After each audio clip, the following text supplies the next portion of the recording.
Bonjour à toutes et à tous, je suis Jean-Louis Louvel, le président fondateur du groupe PGS. Alors, le nom de notre entreprise résume tout à fait notre activité, puisque PGS veut dire palette gestion service.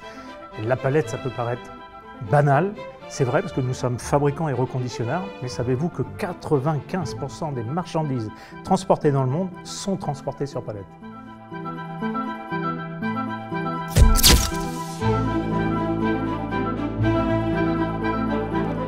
Là, on a deux belles photos qui ont marqué à la fois l'histoire de PGS, mais aussi de belles rencontres humaines dans mon parcours professionnel.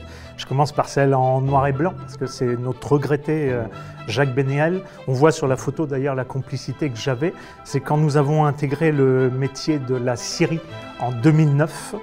Et Jacques Bénéel, disparu depuis, m'avait fait l'honneur, comme une autre personne dans mon parcours professionnel, de m'avoir dit un jour « j'aurais voulu que tu sois mon fils ». Et l'autre photo plus rigolote que je n'aurais jamais pensé voir, c'est Patrick Capoun et Luc Rouet, deux Flamands, qui étaient auparavant les pires ennemis en Flandre, qui ne s'adressaient même pas la parole, et j'aurais jamais pensé pouvoir voir cette photo où on les voit bras dessus, bras dessous, avec le sourire et beaucoup d'empathie. Et vous voyez, ça c'est toute la force de PGS, c'est de savoir fédérer, de savoir rassembler, parce que j'ai toujours prôné le collectif.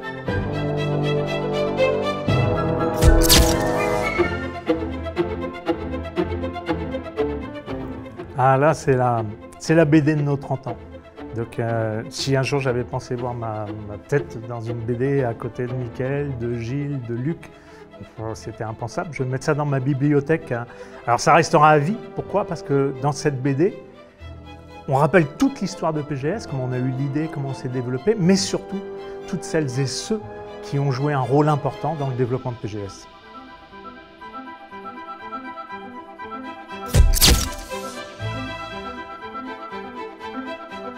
Ah, cette photo, alors là c'est un grand moment de joie et ça se voit sur la photo, on va même plus loin que la joie, c'est du bonheur. Vous voyez, c'est en 2019 quand l'équipe de rugby de Rouen accède à la Pro D2.